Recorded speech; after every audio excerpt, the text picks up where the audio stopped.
দৰগাৰ পৰা আহিলোঁ এই মুঠি জিকিৰ সমিতি সভাপতিবৃন্দ। জিকিৰ কোনো মুছলমানৰ গীত নহয়, জিকিৰ কোনো হিন্দুৰ গীত নহয়, যিবোৰ অসমীয়া সাহিত্য সংস্কৃতিৰ এক ভৱিষ্যত সম্পদ। খ্ৰীষ্টীয় ১৭ শতিকাত সুদূৰ বাগদাদৰ পৰা দুজন চুফী থাকে, শ্বাহ হামিদান আৰু শ্বাহ আলী। দুই আহিছিল অসমলৈ আৰু ৰচনা কৰিছিল জিকিৰ। তাকে অকণমানকৈ গাই দিছোঁ।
শ্ৰীমন্ত শংকৰ মাধৱৰ কীৰ্তন ঘোষাৰ পৰা সুৰবিলাই ৰচনা কৰিছিল জিকিৰ।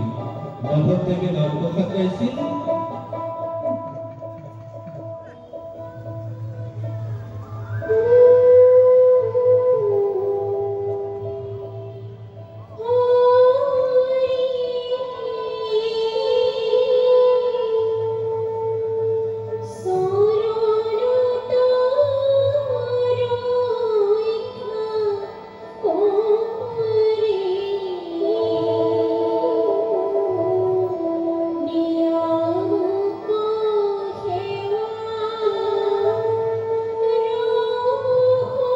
একেই কথা, একেই ভাষা, একেই অৰ্থ প্ৰশ্ন কৰিছিল জিকিৰ।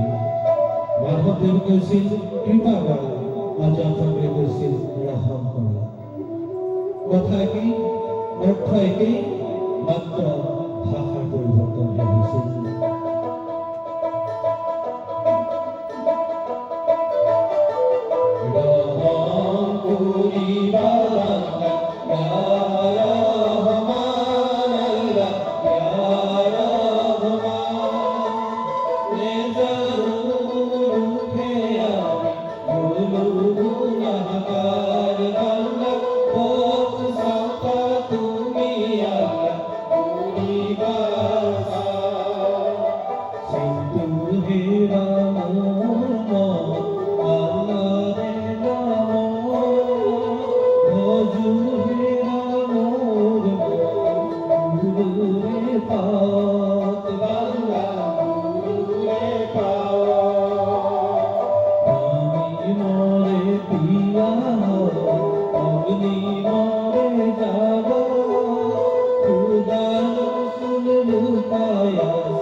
উপনিষদত কৈছে অসত্য মা সমুয়া তমস্য মহাজ্যোতি মৃত্যু মা পুরাণত কৈছে tu lijun laila fi nahar tu lijun nahar fi nahar Bible কৈছে লিডি কাইলে নাই তেমিটেন সাজেন গ্রো লিটকাম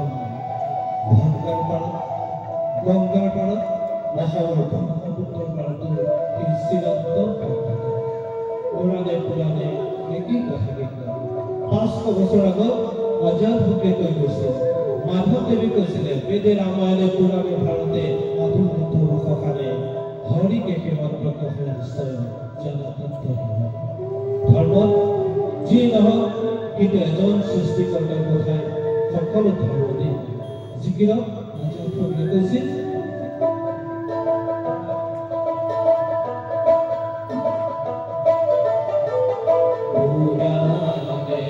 পুরাণে একে একে গুইছে বুঝিবা মহন্তরু এই দুনিয়াতে আছে দুই বেশে বুঝিবে বুঝাব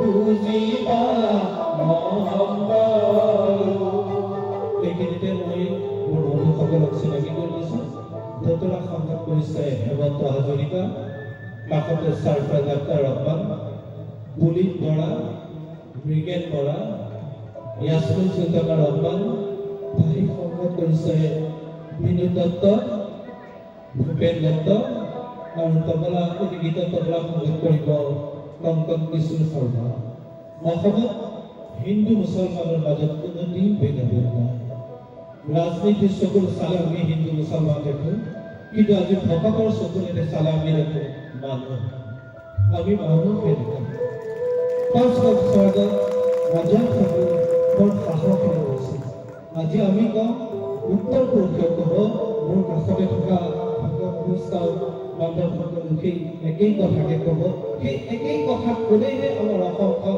অসম হৈ থাকিব সেয়ে আমি কৈছোঁ অতি সাহসেৰে কৈছে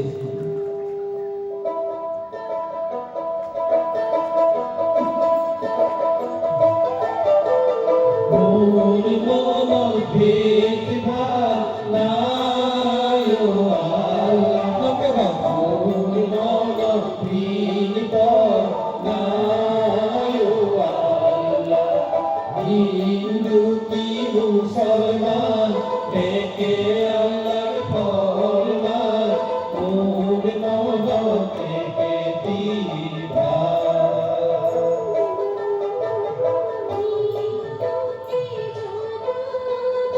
Ayu Allah,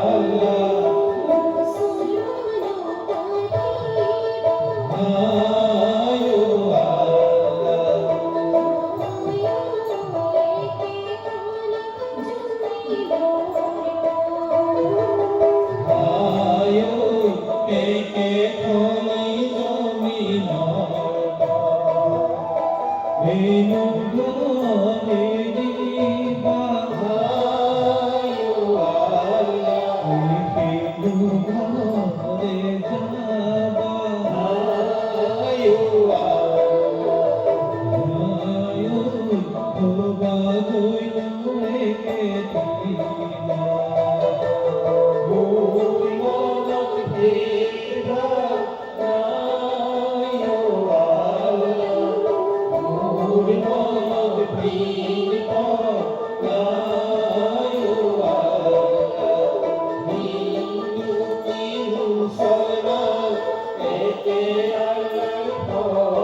যেহেতু সময় তাকৰ আমাক কৈছে যে ছুটি কৰিব সেইকাৰণে ছুটি কৰি গৈ আছোঁ এটি গীতেৰে সামৰণি মাৰিছোঁ